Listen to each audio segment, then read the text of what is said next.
Hello, this is Tarregor. Welcome to my vision of World of Warcraft Classic Plus. This is the Twitch stream that was not edited, so it's going to look like a Twitch stream. The design direction of my vision of Classic Plus is substantially different from that of retail WoW Circus Shadowlands and the private servers Vanilla Plus and Turtle WoW. This is partially because it aims to fix Vanilla WoW's many problems first, flash out and polish its already there second, and add new content third. This is part of a playlist with videos. Check videos description for a link to the playlist. The document displayed is my vision of Classic Plus, and the document's version number is 1.5.15. All versions of the document are based upon patch 1.12.2 of World of Warcraft, the one before the Burning Crusade pre-patch.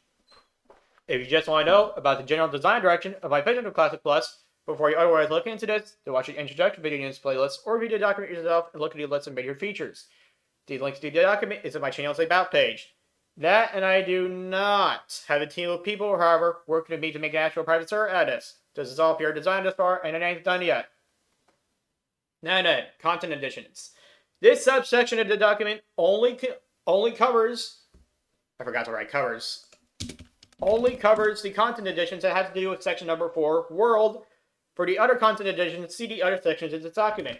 What I mean by world, I mean everything outside of dungeons, raids, and battlegrounds, specifically the stuff that's lying around. The stuff that does not have to do with the other sections of the document, such as, again, dungeons and raids. The stuff that does not have to do with dungeons and raids, does not have to do with items, or PvP, or races, or class changes, or professions, or server-specific stuff, or all this other stuff.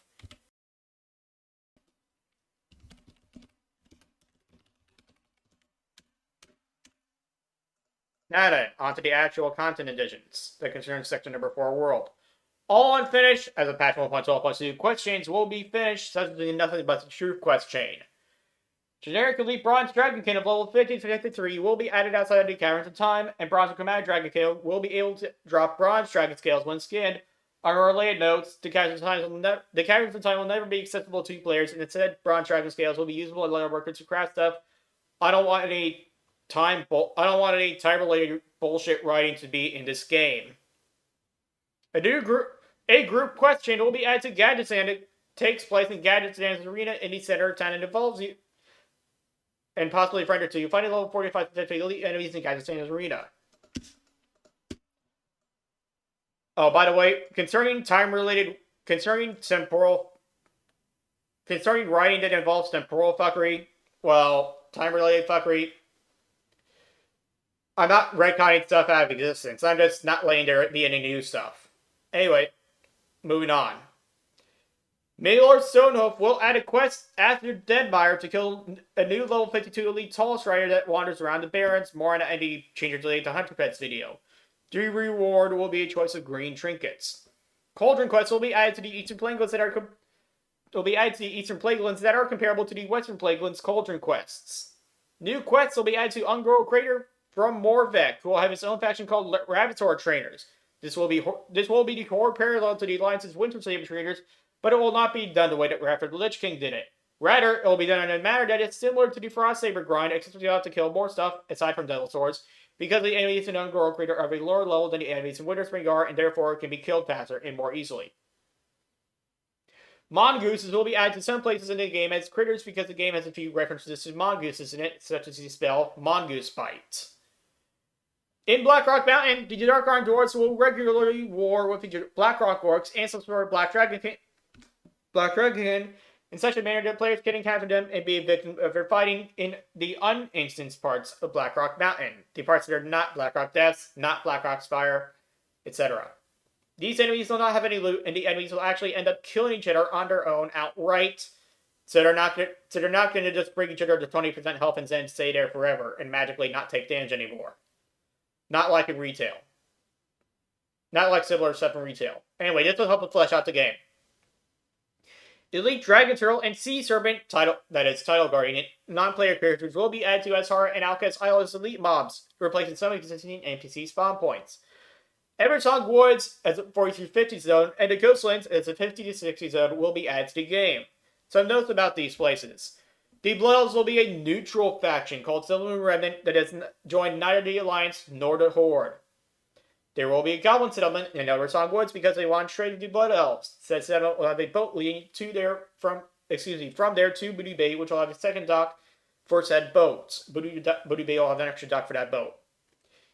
The Alliance will be able to play as High Elves, and the Horde will be able to play as Stonewall Ogres, but neither will be able to play as Blood Elves. Ever. The trees in the Eastern Plainlands blocking the way to the Ghostlands will be removed.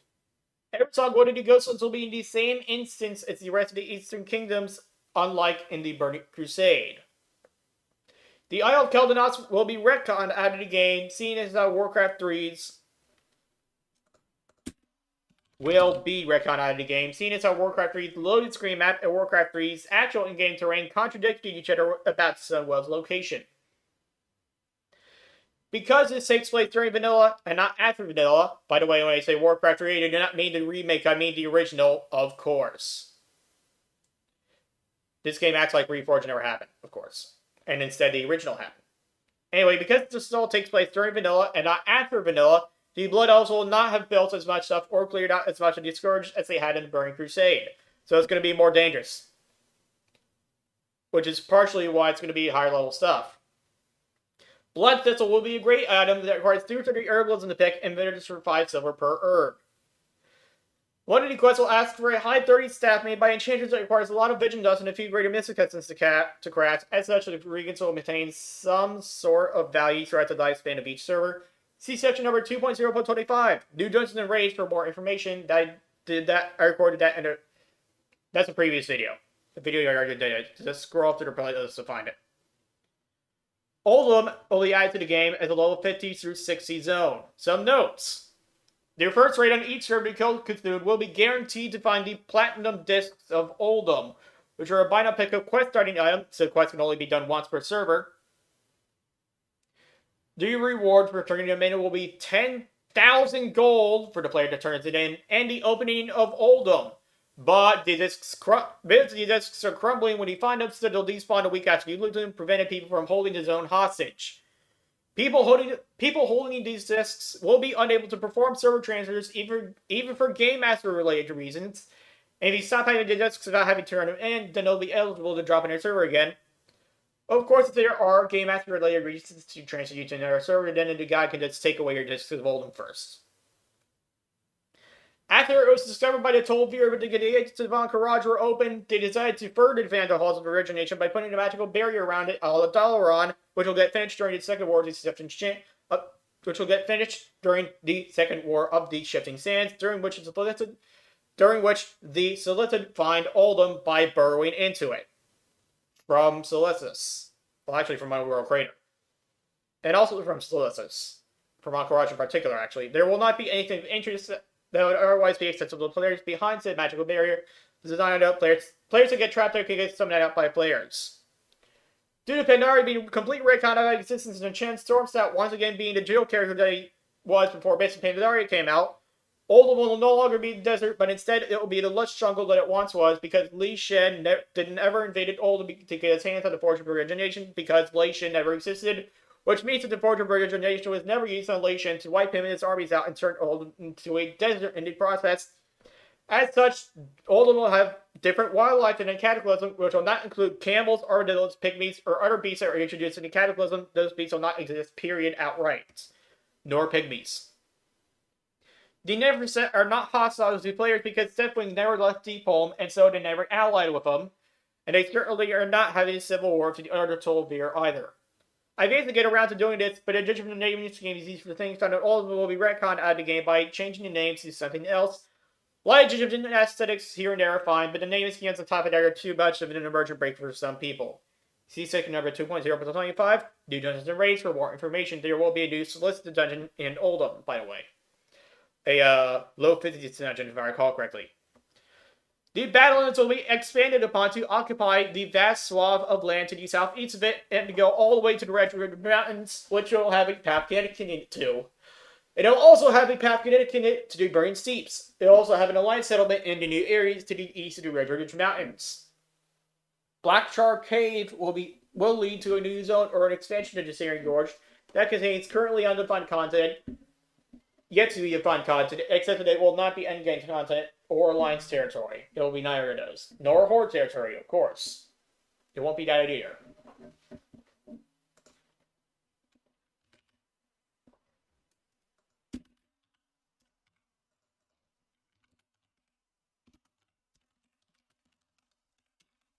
With the addition of cards will come the Violet Eye. Their reputation rewards will include patterns and plans for arcane resistance gear, and it includes power scales with your reputation, whose stats can be picked between, like in a Burning Crusade. At friendly, it's an level 62 blue. At armed, it's an level 65 blue. At revered, it's an level 62 epic, and at exalted, it's an level 65 epic. Yes, I have cards. Yes, I am adding cards on and a crits to the game, but I covered that in a new Dungeons and Raids video. Indicating Dark Horse Regard and Winter Spring that would lead to Mount Hyjal if there wasn't a close gate there. There shall be a powerful and friendly green dragon who, when spoken to, explains that nobody is allowed in Mount Hyjal, and especially not with the Burning Legion right next to it, which is especially important. Which is especially of significance concerning what happened to Warcraft 3, which was not long before vanilla. So yeah, the Green Dragonflight really does not want anybody fucking with Mount Hyjal for thematic reasons. I cannot thematically afford to allow players into Mount Hyjal. Well, actually, fuck you. Just forget that part. You're not going to get to go to Hyjal anyway.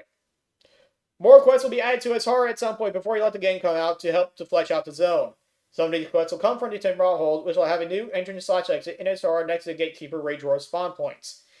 The Horde created a small outpost in the Barrens next to the border of Dustfall Marsh. Its inhabitants are Mozarn, who is both a quest giver and a weapon vendor, and so a bear guy, as well as Nazir Bloodpike, Krog, Ogron, Dogal, and a food/drink vendor.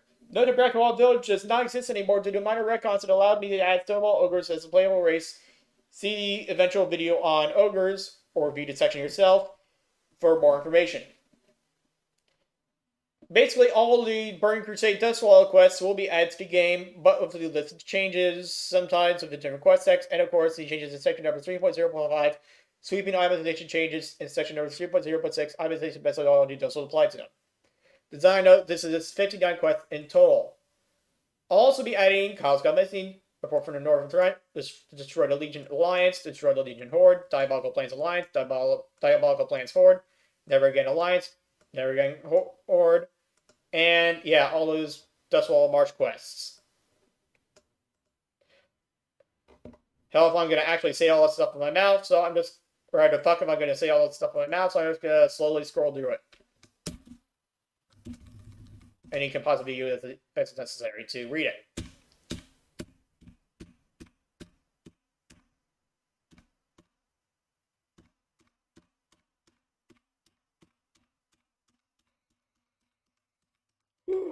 A lot of talking today.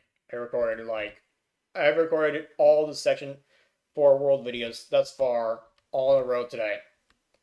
Anyway, now to get ready for the World Buff Changes video. Thanks for watching.